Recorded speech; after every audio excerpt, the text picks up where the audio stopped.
Et d'autre part, chez nous, on ne peut pas dire que quelqu'un meurt de faim alors que le voisin a à manger.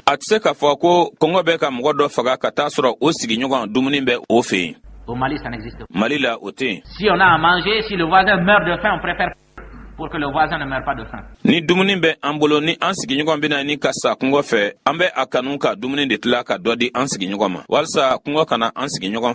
Et puis, vous savez qu'autrefois, nous avions, et nous avons encore, heureusement, nos sociétés de culture.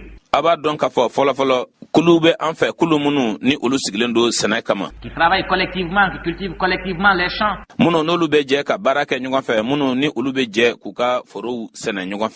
Et qui, à la fin des travaux de culture, dépensent en commun les fruits de leur travail. Et vous savez également qu'il y avait des champs collectifs qui servaient autrefois à couvrir les frais, les dépenses du village.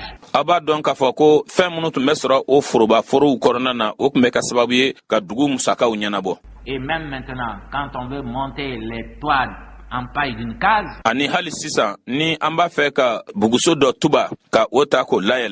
ce n'est pas seulement la famille intéressée seule qui monte.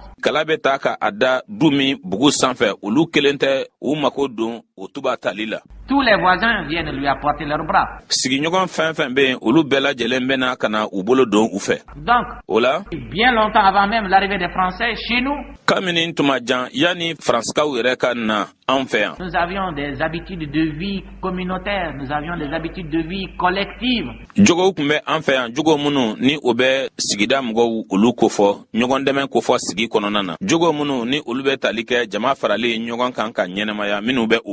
Donc le socialisme chez nous n'est pas une importation. Le socialisme chez nous existait déjà, même s'il avait une forme quelque peu traditionnelle, quelque peu rudimentaire.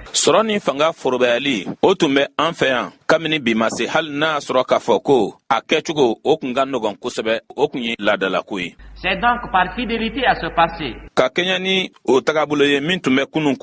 Et en même temps, pour répondre aux réalités du Mali, que le parti a opté pour une économie socialiste.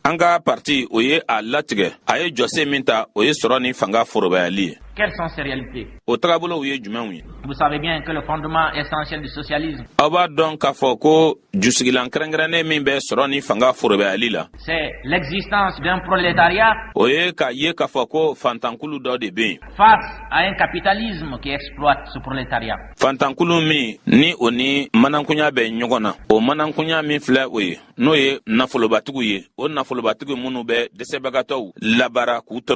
Où est le capital malien chez nous? Il n'existe pas. Où est le prolétariat? Dans les pays industrialisés, le prolétariat, ce sont les ouvriers face au capitalisme.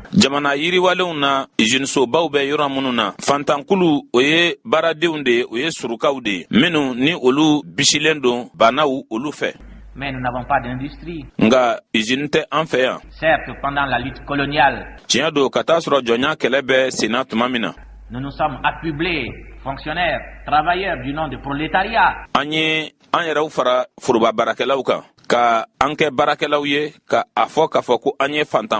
Ça, c'était parce que nous nous placions dans le contexte d'un grand ensemble comprenant la France.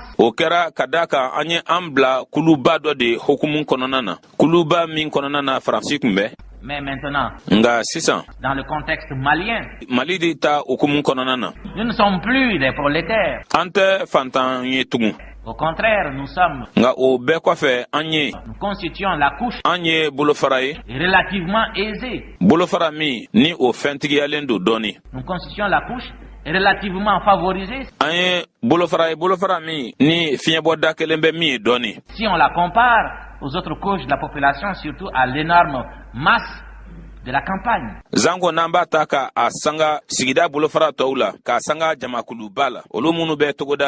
De sorte que, si l'on prend donc le socialisme dans son sens absolu, Fokata se hakana ni anye soro ni fanga forobayali reta akoro jelen kelempela. Ce socialisme ne peut pas s'appliquer ici puisque nous n'avons ni un capitalisme ni un prolétariat. O soro ni fanga forobayali otseka waleya kadaka banaya otagabolotea ani desebagatoya noye fantanya otagabuloyo fofanetea. Il s'agit donc pour nous Ola minkodon anta fanfe de donner un contenu moderne, d'organiser sur le plan de l'exploitation du travail en commun. Oye ni koka koro de di koro bene katla ka labem fanake ka oke ka onyasi jeka bara o tona bo chugoma.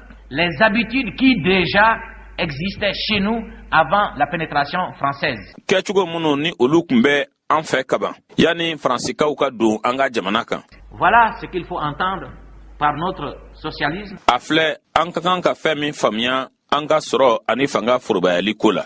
Et je vous ai tout à l'heure indiqué mbora ka fo awnyana 600 un des aspects du socialisme. O soro ni fanga furbayali fando nyo fo awnyana. C'est-à-dire la liquidation des sociétés commerciales du régime colonial. Okoroye kafo ko chakeda fenfende be ni okmbe joignat levogatu ka uluko fo ko chakeda nunu bela jele da kolonchi ko flengolochi. Et leur remplacement par des organismes d'État. Ka ulu nonabla ni anreka faso chakeda uye. Tant dans le domaine des échanges que dans le domaine de l'industrialisation. Falenu ulu nasrafe odron fenete ani usine ko wire fenen nasrafe. Un autre aspect aussi, afando refena enie, c'est l'organisation coopérative au niveau de la production.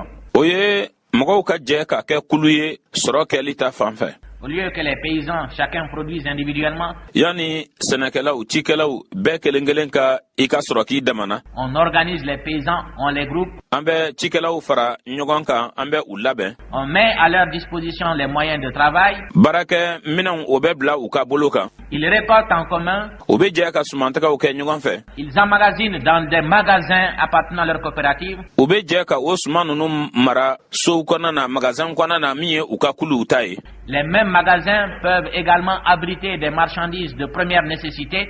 O magasin kele nunu fana kona na mina umbise ka ke akona na amma konye mina kumfalaw lubise ka ke akona na. Et leurs récoltes sont vendues en commun.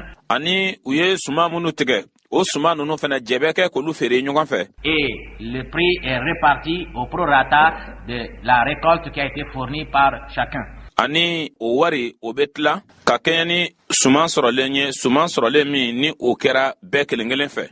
Ainsi cela permet d'équiper les villages en école, o beka sababuye dugu nunun korona na ka kalanso joyi, en dispensaire, en centre culturel, en centre de réunion pour les jeunes, pour les vieux. Ka kenya so joyi ka nyogolombo yoro walma donke yoro na nyogona ukulu joyi ani lajeke so chekoroba uye ani demsan uye. Bref, il s'agit dans notre esprit ka kuma fo ka surunya anga hakilna na min kodo de transformer radicalement la vie paysanne ode ka yele mali dakele re ko do chikela u ka nyenama ya kono pour la placer dans le contexte qu'exige le 20e siècle dans lequel nous vivons.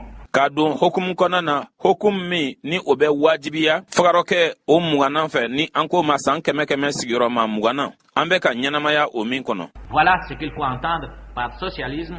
Voilà ce qu'il faut entendre par répartition équitable du revenu national. Afle femi kagan ka famia fanga ani soro forobayali kuma fe. Afle femi kagan ka famia faso ka sorota otlali atla chugo yere la. Cela veut dire okoro eko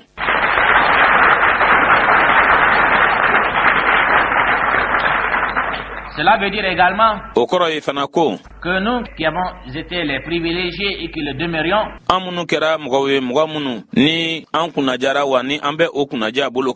il faudrait que nous soyons davantage sensibles à la situation misérable de nos frères de la campagne.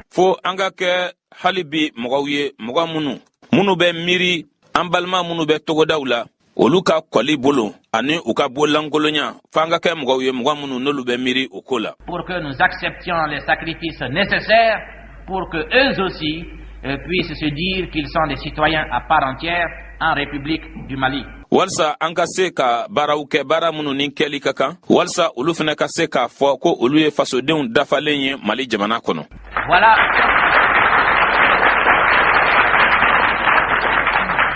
Voilà pourquoi nous parlons de socialisme africain. Afilɛ nin ye kun min na an bɛ ka sɔrɔ ni fanga forobayali kofɔ farafina. Et nous sommes sûrs d'apporter nous aussi wa an dalen bɛ ala k'a fɔ ko an fana une nouvelle richesse ko an bɛ se ka na ni fɛntigiya kura ye empreinte de notre esprit africain, de notre esprit malien à la grande expérience socialiste du monde. Ka o kɛ ni hakili min bɛ an na farafina ani hakili min bɛ an na Mali la kuntilenna min bɛ an na Mali la ka o don faamuyalibaw olu kɔnɔna na faamuyaliba minnu ni o bɛ tali kɛ fanga ni sɔrɔ forobayali kan diɲɛ kɔnɔ. Pour y parvenir, walsa ka se ka o kɛ nous avons invité nos producteurs à se constituer en coopérative, les pêcheurs, les commerçants. An ye an ka sɔrɔkɛbaw wele ko u ka fara ɲɔgɔn kan ka kɛ kulu ye ni o ye mɔnikɛlaw ani jagokɛlaw ye. Et cela permettra au gouvernement de leur apporter son appui. Ani o bɛ kɛ sababu ye fanga bolo k'a ka dɛmɛni ta k'a lase u ma.